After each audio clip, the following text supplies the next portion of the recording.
Scene memperlihatkan Ronan setelah kembali ke masa lalu. Terlihat Ronan termenung di bawah sebuah pohon. Setelahnya dia pun masih merasa tak percaya dengan apa yang dia alami. Siapa sangka kata-kata komandan besar itu ternyata benar, ucap Ronan sambil memikirkannya. Lalu kita flashback di part yang sebelumnya, di kala Adesan mencium Ronan. Apa? Apa? Tanya Ronan yang terkejut dengan penuh tanda tanya. Yang setelahnya terlihat sebuah sesuatu seperti pil yang diberikan Adesan pada Ronan melewati mulut ke mulut. Dengan penuh tanda tanya Ronan pun berkata, "Kau memasukkan apa ke mulutku?" Tanya Ronan. "Apa yang baru saja kau telan itu adalah orb yang dapat memutar kembali waktu. Begitulah bagaimana aku yang dulunya seorang penjahit jadi bisa naik ke posisi komandan. Meski orb tersebut dapat membuatmu regresi sebanyak 4 kali, aku sudah menggunakannya 3 kali. Jadi hanya ada satu kesempatan lagi. Jadi sekarang aku menyerahkannya padamu, kekuatan untuk menaklukkan para raksasa. Aku yakin kau adalah kunci untuk menghentikan kehancuran dunia ini. Jadi kau harus mengasah kemampuanmu. Aku lega rupanya kau punya keinginan untuk begitu juga. Keinginan untuk belajar di akademi. Apa? Itu kan aku cuma sembarang bicara. Ronan pun mengelak. Lalu Adesan melanjutkan, "Jika kau mau belajar, pergilah ke Akademi Peleon. Itu adalah tempat yang isinya orang-orang hebat. Jadi aku yakin itu akan membantumu." Dan Kopral Ronan, jika kita bertemu lagi, bisakah kau katakan pada diriku untuk jangan melakukan hal yang bodoh dan terus menjadi penjahit saja? Aku sudah melakukan banyak hal, tapi tidak yang seperti itu. Terlihat sekarang Ronan yang memikirkan hal tersebut. Sial, apa ini benar-benar sungguhan? Kalau ini mimpi, kumohon bangunlah. Sembari dia membenturkan kepalanya di batang pohon, yang dimana terlihat dua orang yang melihat kejadian tersebut pun bingung dengan apa yang Ronan lakukan. Bahkan jika ini sungguhan, kalau aku ternyata telah kembali ke masa lalu, apa yang harus kulakukan seorang diri saja? Namun tiba-tiba Ronan terkejut mengingat sesuatu. Tunggu, ini masa lalu. Lalu setelahnya Ronan mengambil sebuah ranting pohon. Kalau begitu, sembari dia berdiri dan melangkahkan kaki, aku mungkin bisa melihat kakak. Sembari berlari membawa batang pohon tersebut. Lalu terlihat di jalan suatu desa, Ronan yang saat ini masih berlari, sembari bergumam, "Jika aku benar-benar kembali, kalau aku jalan terus, tidak jauh dari sini." Tiba-tiba dia pun terkejut menoleh ke suatu arah. Apa? Gumamnya bertanya, yang dimana Ronan saat ini sedang menyaksikan suatu kejadian yang di depannya terlihat gerombolan para berandalan yang sedang menggantung seorang anak laki-laki dengan posisi terbalik di sebuah pohon. Apa yang mereka lakukan? Menggantung anak kecil sampai terbalik begitu. Gumam Ronan yang dimana dia pun tidak memperdulikan hal tersebut. Bisa-bisanya mereka itu tidak berubah di masa lalu juga. Sembari dia berbalik, namun sebelum pergi, Ronan yang baru menyadari akan sesuatu. Tunggu, anak itu tidak digantung dengan menggunakan tali, tetapi itu dengan sihir. Gumam Ronan yang tak percaya akan apa yang ia lihat. Ronan pun melanjutkan, seseorang seberharga itu di medan perang saja sangat jarang ada. Tidak mungkin di kota pedesaan ini malah ada. Lalu Sin memperlihatkan seorang gadis. Kalau dipikir-pikir sekitar pukul segini, aku yakin mereka ada di sini juga. Memperlihatkan seorang gadis muda, yang dimana dialah pengguna sihir tersebut.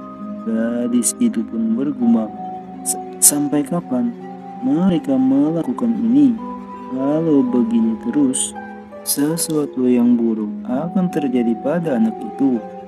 Terlihat tubuhnya yang gemetaran, lalu diperlihatkan di posisi anak yang digantung dan para berandalan yang menggantungnya. Anak itu pun dengan tubuh gemetaran berkata, "Kumohon, hentikan, hentikan. Aku benar-benar tidak punya uang." Sambil menangis berkata dan melanjutkan, "Obat ibuku bulan ini harganya mahal. Hei, terus kau mau aku bagaimana dengan itu? Aku ini kan lagi merampas akumu.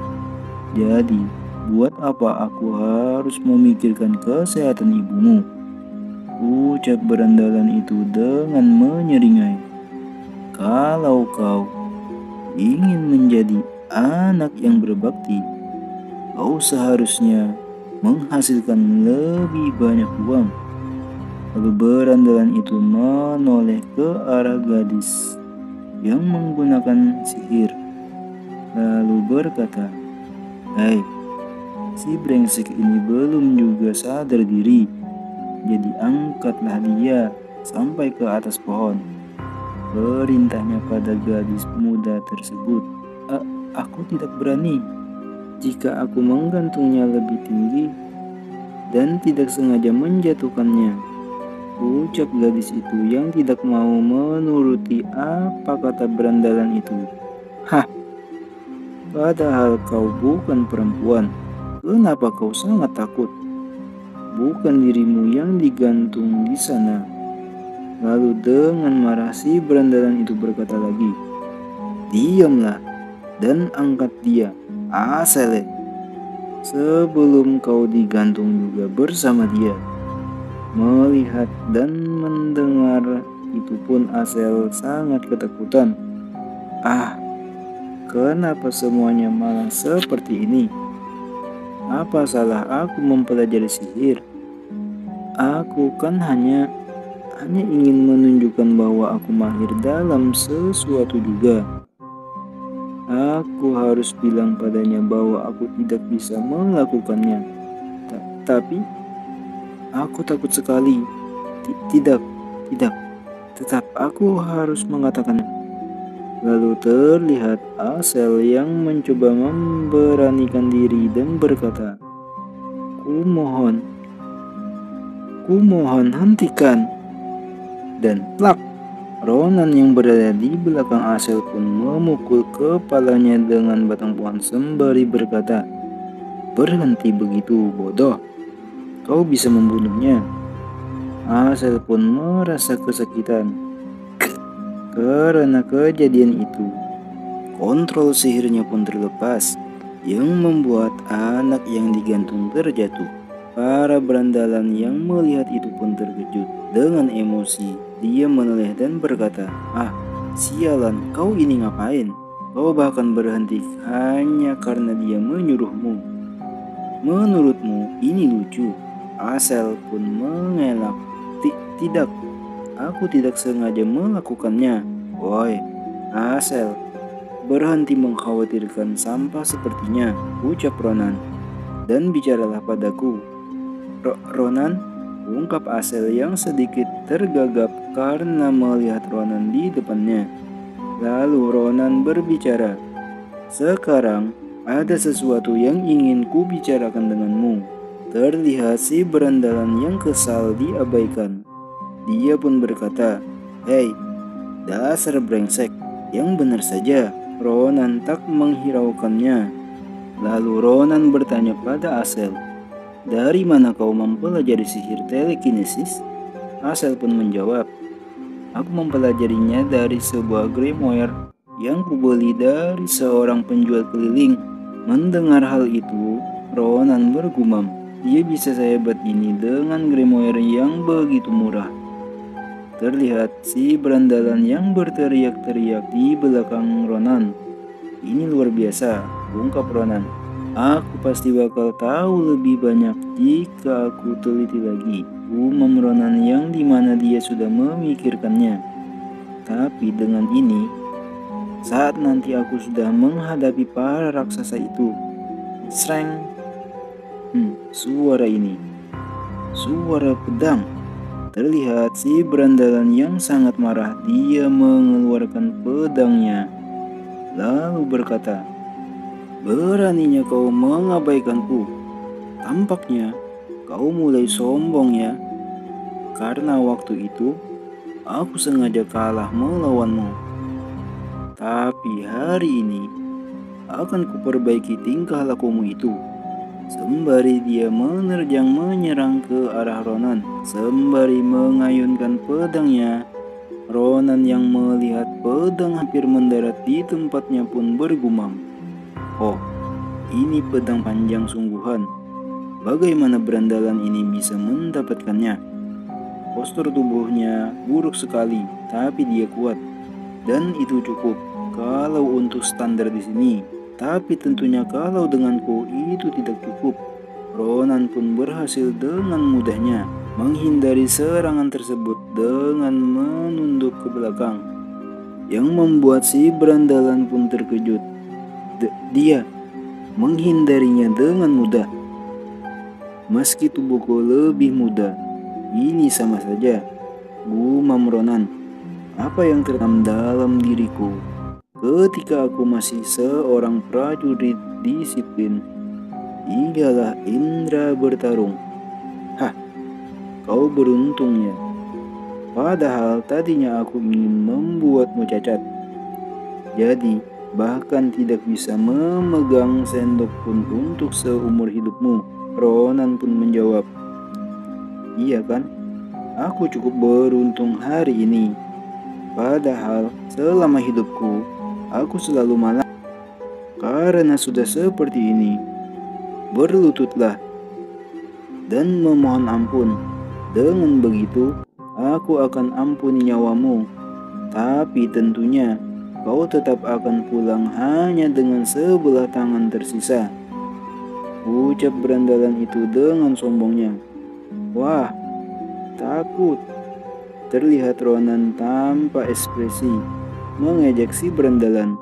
Lalu berandalan itu melanjutkan, "Dan jika aku membunuhmu, aku pastikan aku akan memperlakukan kakakmu dengan baik." Ronan merespon, "Barusan kau bilang kakak." Berandalan itu pun menjawab, "Ya, setiap kali aku melihat dirinya, aku selalu berpikir begini, bokong dia bundar sekali. Pasti rasanya enak untuk Namun sebelum dia selesai berbicara, Ronan dengan murkanya langsung menyerangnya. Darah pun terciprat seketika itu. Salah satu telinga berandalan itu pun langsung putus. Dia pun terkejut, dan tanpa sengaja melepaskan pedangnya untuk memegang luka karena kehilangan satu telinganya. Telingaku, ucapnya meraung sembari menahan sakit. Ronan pun mendekatinya. "Hei, dasar berandal sialan, kau mau mati?"